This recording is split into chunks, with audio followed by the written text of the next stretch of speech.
Ito ang panawagan ni Senator Ronald Bato de la Rosa kay Pangulong Ferdinand Marcos Jr. kaugnay ng papapasok sa bansa ng mga investigador ng International Criminal Court o ICC. Kasunod ito ng napaulat na pahayag ni dating Senador Antonio Trillanes IV na nakapag-imbestiga na ang ICC investigator sa bansa at posibleng maglabas na ng warrant of arrest. Para sa Senador, handa naman siyang sumunod sa magiging desisyon ng Malacanang basta't ipapaalam lamang sa kanila ang dapat nilang gawin.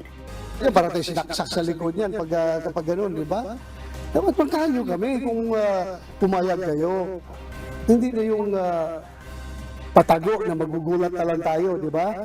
Unless I get a confirmation from official confirmation coming from the government, saka na ako maniwala. Bakit ako maniwala sa Marites? Hindi rin ako magpapahuli kapag hulihin nila ako.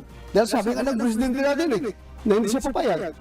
Gayunman, sakaling nagbago ang posisyon ng Pangulo, hindi anya siya sasama sa anumang destabilisasyon at mananatili pa rin anyang nakasuporta sa Administrasyong Marcos. At kahit pa arestuhin siya ng ICC, tuloy pa rin daw ang pagtakbo ni Senator de la Rosa sa Senado.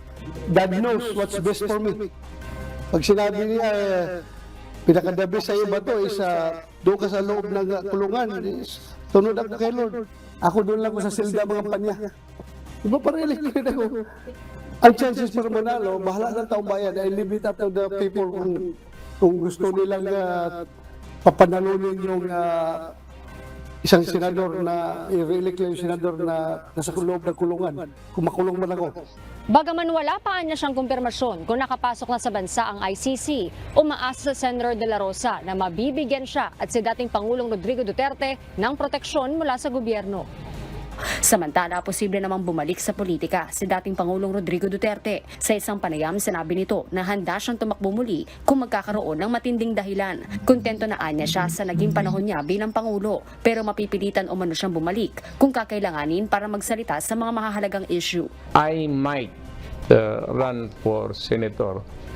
I said it must be a compelling reason, not just a pang-politika. Kung sakali merong compelling reason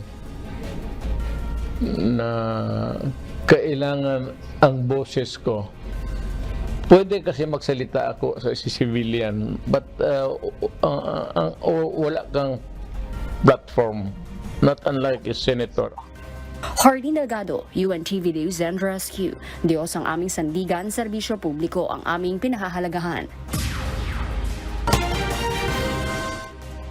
Muling nanindigan si Pangulong Ferdinand Marcos Jr. na hindi makikipagtulungan ang Pilipinas sa investigasyon ng International Criminal Court o ICC sa War on Drugs ng nakaraang administrasyon. Ayon kay Pangulong Marcos Jr., walang jurisdiksyon ang ICC sa Pilipinas. At kung nandito na anya sa bansa ang ICC investigators, ay wala ring ahensya ng pamahalaan na maaaring tumulong sa kanilang investigasyon. Let me say this for the 100th time. I do not recognize the jurisdiction of ICC in the Philippines. I consider it as a threat to our sovereignty. Therefore, the Philippine government will not lift a finger to help any investigation that the ICC conducts. However, as ordinary people, they can come and visit the Philippines. Pero hindi kami tutulong sa kanila. In fact, binabantayan namin sila, making sure that hindi sila, that they do not come into contact with any agency of government. Inihayag ni Senator